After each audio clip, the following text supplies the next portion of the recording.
Hello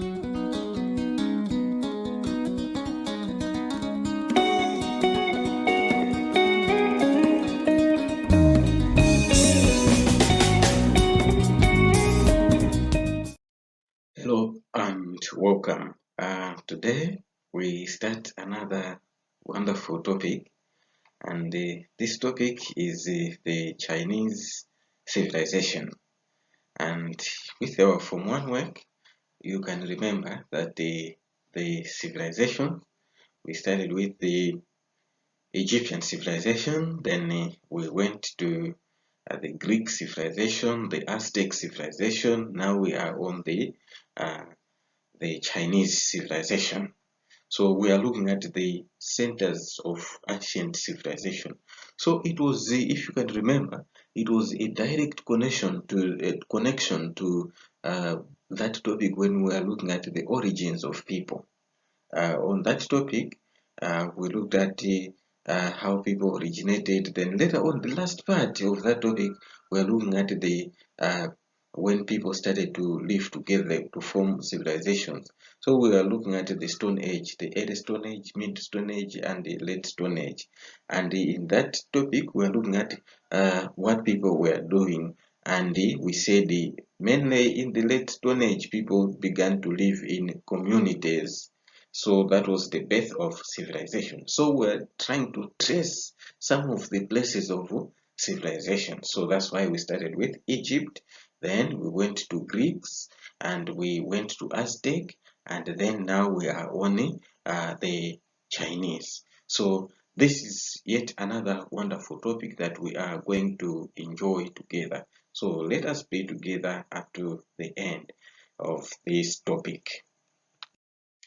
So let us look at the location. What was the location of this Chinese civilization? So the Chinese civilization, it was located along the valleys of the Yangtze and Yellow rivers. So it was between these two rivers, the Yangtze and Yellow rivers. And it developed some 3,500 years ago. So it was long time ago. 3,500 years ago, we talk of the BC, 1000 BC or so. And this valley was very fertile, hence the development of that civilization. So the place where this civilization started, it was very fertile, and therefore it attracted people to settle there for farming. So this Chinese, or the Chinese, referred to their territory as Middle Kingdom, the Middle Kingdom, or they called it the Zhongguo, the Zhongguo. So we are also going to meet the names just as we did with the Aztec Empire. Remember, there were those names that we were failing even to pronounce, but here maybe we'll try to pronounce some of them. So the kingdom was secured because it was bordered, it was surrounded by the Pacific Ocean, which was to the east, the Taklamakan and the Tibet Highlands, they were to the west, and the Himalayas to the southwest, and Mongolian mountain to the north. So it was like surrounded. So let us just quickly look at the map here of China. You know, China is to the far east. So here there is the Yellow River. Yellow River is here, which was also called the Wanghe. Wanghe. And another river is here, the Yangtze. We have just mentioned the Yangtze River. Is this one, the Yangtze River, which was called the Changjiang, that river. And we also see some of the rivers and some of the places here. Anyang is here, Lungshan. So the Yellow Sea, you can see the Yellow Sea here, and the East China Sea. We are going to mention some of these places. South China Sea is here, like that. So if we go to our key here, you observe that this color represents the Shang kingdom, the Shang kingdom. So there was the Shang kingdom that ruled all this area. All this area was ruled by the Shang, and the period it was between 1500 to 1027 BC. That's when there was the Shang, and there was also the Chao kingdom. They ruled between 1027 to 221 BC. That is here. So the Shang is represented by this car, or the Chao. So the Chao, it means they ruled this area. This area was ruled by the Chao.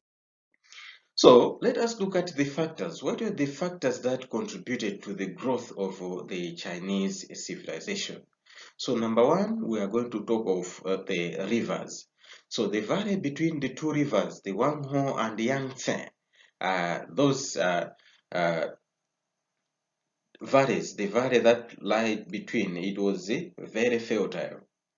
And these rivers were navigable, hence they also provided transport.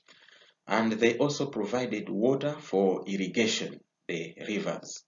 So the rivers were also their source of happiness. So we are talking of fertile soil, transport, irrigation, and even happiness, source of happiness because of the water for irrigation, for transport, and domestic use. So the water board says water is life, and indeed without water we cannot do much. So the Chinese, they regarded their happiness from those rivers, just as it was with the Nile. The Egyptians, they regarded the Nile River, remember, they regarded it as the source of life. So here in China, they regarded the rivers as the source of happiness.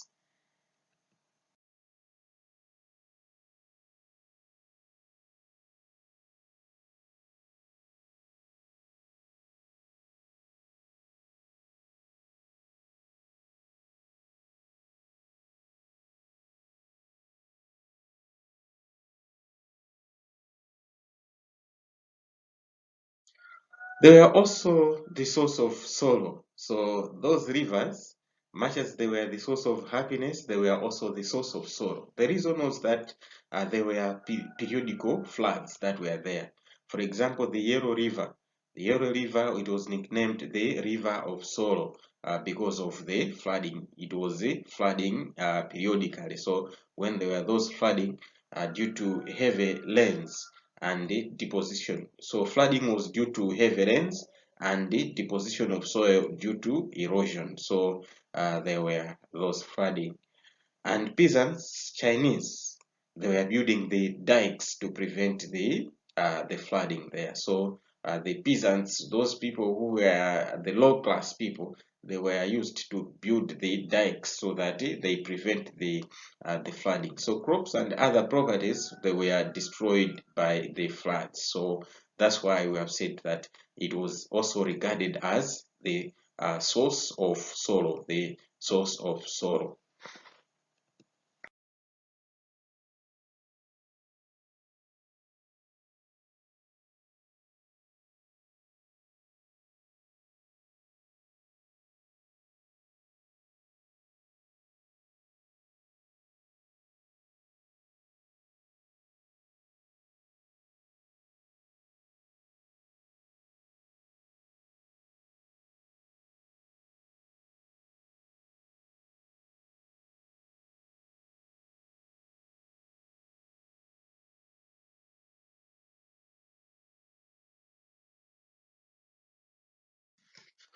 And also natural barriers. Apart from rivers, the natural barriers were also uh, the source of the rise of this Chinese civilization. So the civilization was surrounded by physical features. So there were mountains of Tien and Himalaya. There was also the desert of Gobi, and there was a thicket, the thick jungle, and also the Pacific Ocean. So you can see all these things, they surrounded the kingdom. As a result, they were easily protected. They were secured from the external attacks, just as it was with the Egyptians. So all these things should be reminding, you should be relating to the Egyptian civilization on the natural barriers as well.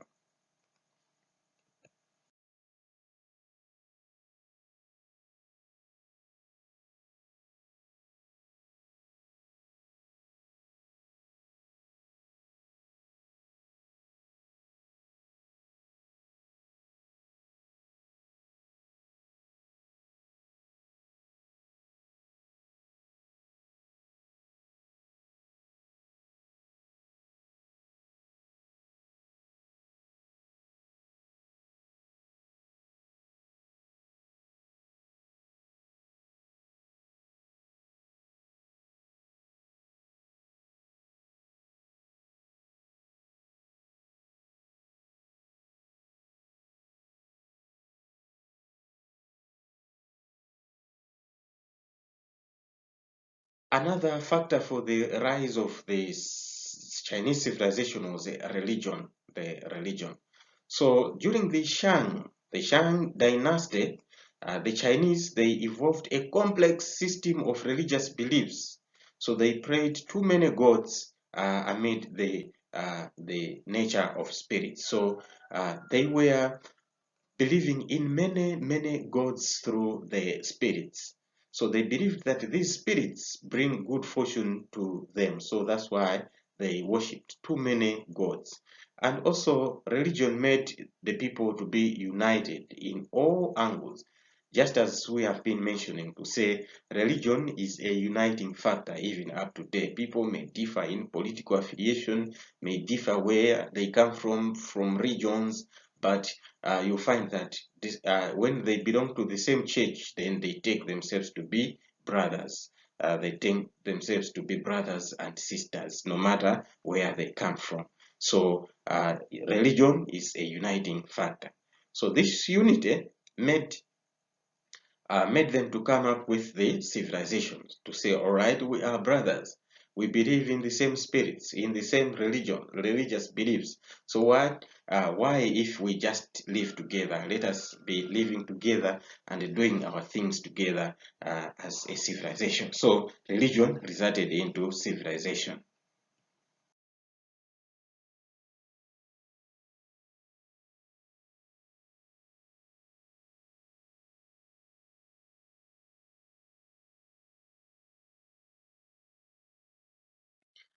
Another factor for the rise of the ancient Chinese civilization was the ancient philosophies, the ancient philosophies.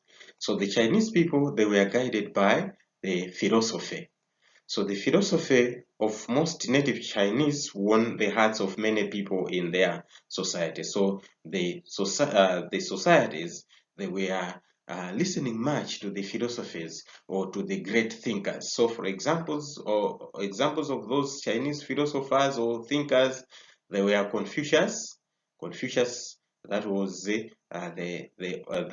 originator or the founder of Confucianism, and again Lao Tzu, and there was also Shang Yang was another philosopher, and another one was Han Fei, Tu Kwa Wu, that was another philosopher. So you can see the names there. And again, these personalities or the philosophers, they led to three distinct philosophies. So there was the Confucianism, Taoism, as well as the legalism. So these were the three major philosophies that guided the Chinese civilization. So when we look at Confucianism, this one, it was the teaching of Confucius emphasizing on love for humanity. So Confucius, as a philosopher, he emphasized much on love for one another. And Taoism advocated the simple. Another factor for the rise of the Chinese civilization was the nature of the Chinese.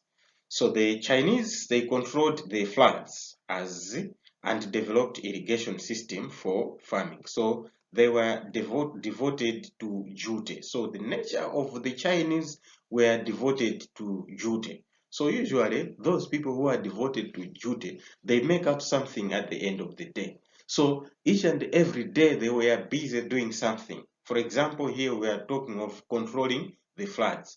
We have already said that they were using the peasants to make the dikes and develop the irrigation system there. So with that, then there were people who were now and again on duty. They were working, they were doing something. So I hope you learned something there to say when you are devoted to duty, you are going to make something at the end of the day. So that's the nature of the Chinese. They are devoted to duty. And another factor for the rise of the Chinese civilization was the able leaders. So the ancient China was ruled by many good leaders. So they were good leaders who led to the development of the civilization.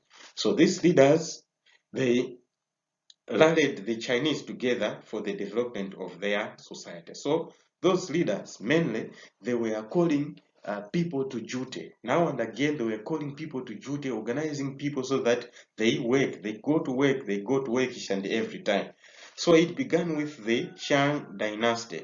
The Shang Dynasty between 770.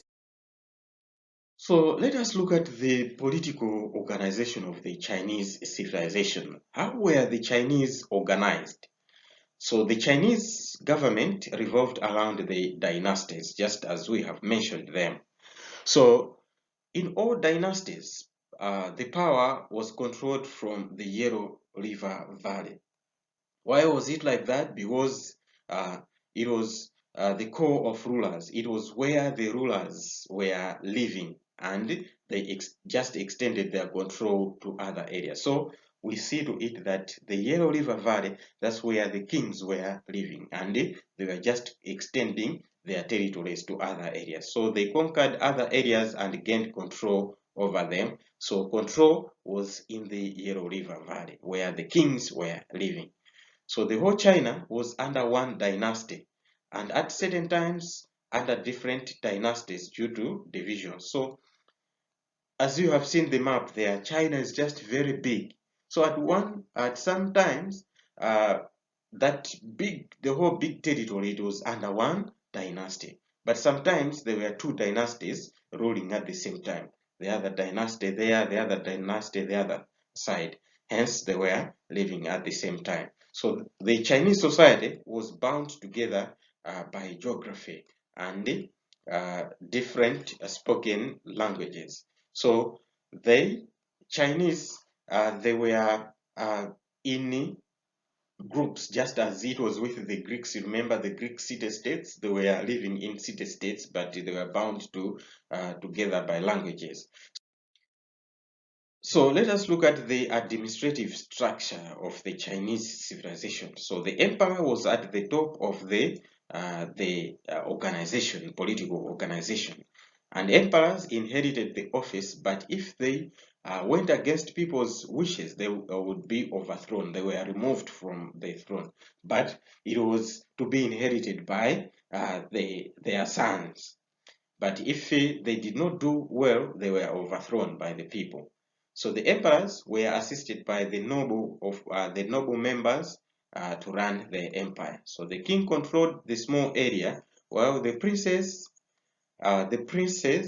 and the nobles, they controlled most of the land. So the prince or the princes, those ones, they were given large territories again to rule, and the nobles, the nobles, they were the highly respected people in that society. So they were also given the societies to rule, while the king himself or the emperor here was just controlling a very small area. So the Chinese civilization was divided into small divisions for effective administration. So the administration itself, it was divided to say, all right, this area under this leader, this area under that leader. So the nobles were given that mandate to rule on behalf of the emperor. However, the government was highly centralized under the emperor. So the government still more, it was highly centralized. Although the nobles or the princes were given territories, they did not have that total mandate in those territories. So later dynasties, they evolved the civil service and structure the central provincial government. So in later dynasties, after the Shang, they had that civil service. People were employed to work in the government, and they structured the central provincial government as well. So there were people who were put to work on behalf of the government. So these services were bureaucratic and allowed for promotion within ranks.